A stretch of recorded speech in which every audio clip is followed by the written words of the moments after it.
Begin transmission.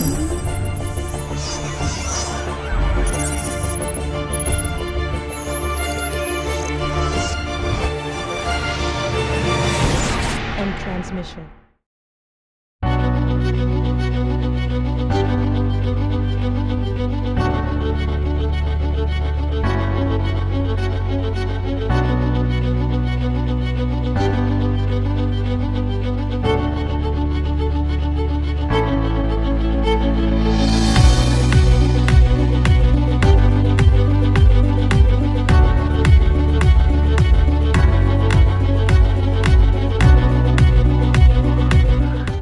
If you look at the map of the United States, there's all that red in the middle where Trump won. Now, I win the coasts, I win, Illinois and Minnesota, places like that. But what the map doesn't show you is that I won the places that represent 2/3 of America's gross domestic product.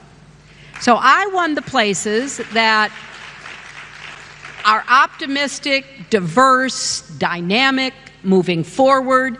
And his whole campaign, Make America Great Again, was looking backwards.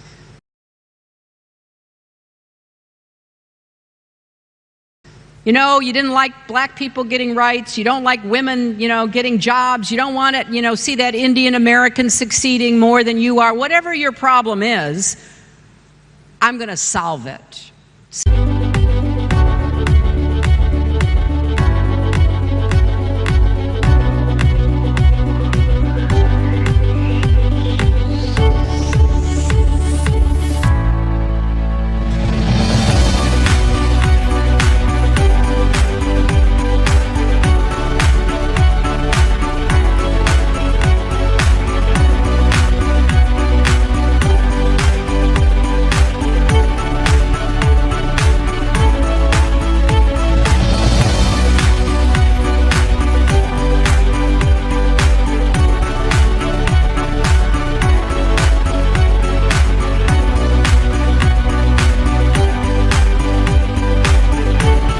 You've seen reports.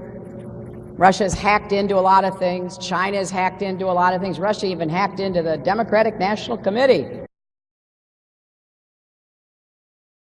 Were the people who hacked into the Democratic Party's database, that you would also say is completely untrue?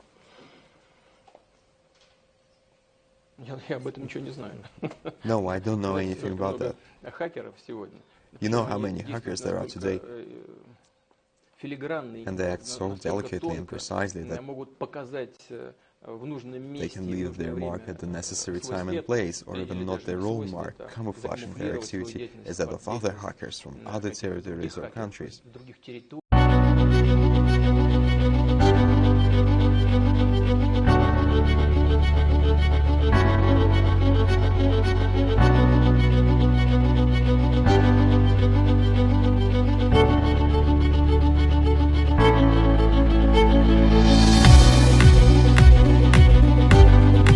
Maybe even some state election systems. So we've got to step up our game, make sure we are well defended and able to take the fight to those who go after us.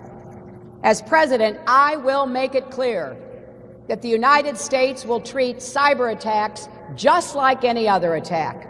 We will be ready with serious political, economic, and military responses.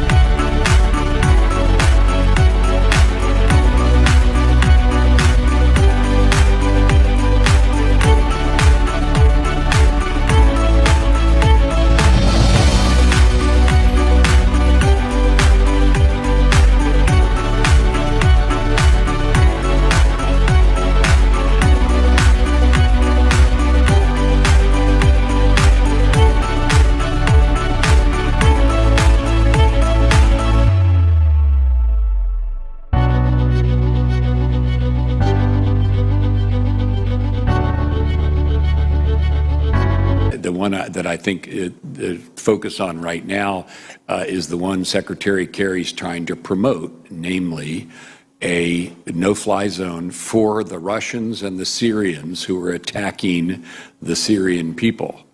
If they're talking about a no-fly zone for American aircraft fighting ISIL, needless to say, that's not going to get any enthusiasm, get strong opposition from me. But I think that's what it's. But it's not called that. But Secretary Kerry's trying to get a stand down of the Syrian and Russian Air Force, and if he's successful, that would be a good thing.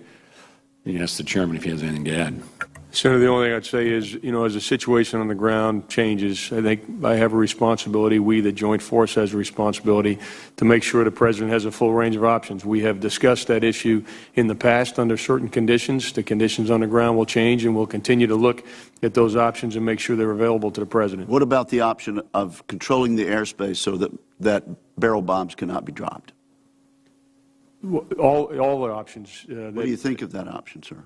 Right now, Senator, for us to control all of the airspace in Syria would require us to go to war against Syria and Russia. That's a pretty fundamental decision that certainly I'm not going to make. To impose a no-fly zone. Chairman, could I for a second say, just answer? No, Senator Gillibrand. That's not what I said, Chairman.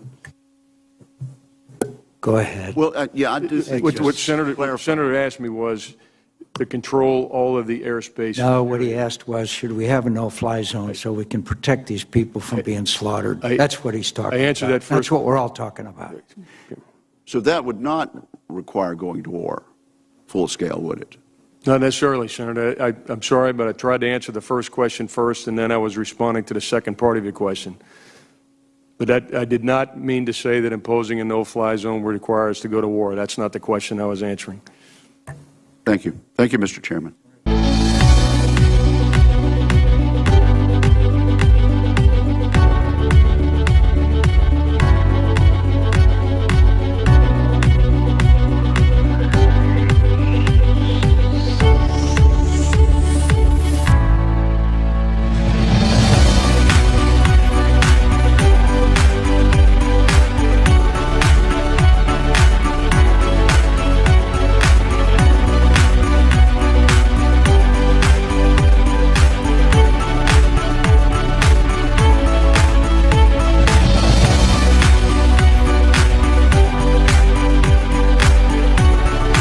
Have talked about, and in the last debate and again today, that you would impose a no-fly zone to try to protect the people of Aleppo and to stop the killing there.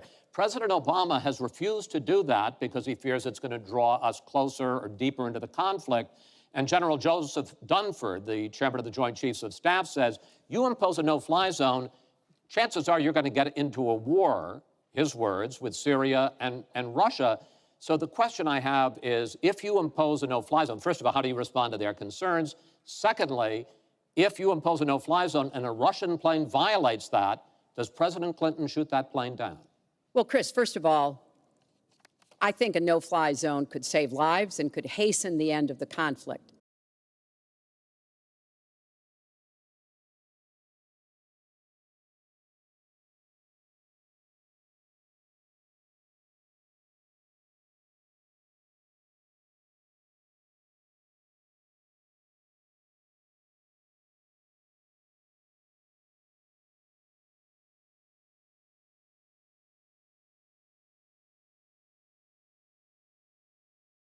I am well aware of the really legitimate concerns that you have expressed from both the President and the General.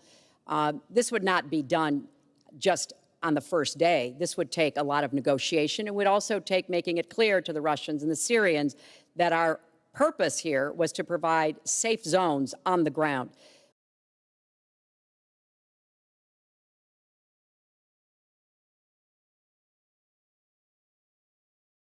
We've had millions of people leave Syria, and those millions of people inside Syria who've been dislocated. So I think we could strike a deal and make it very clear to the Russians and the Syrians that this was something that we believed was in the best interests of the people on the ground in Syria. It would help us with our fight against ISIS.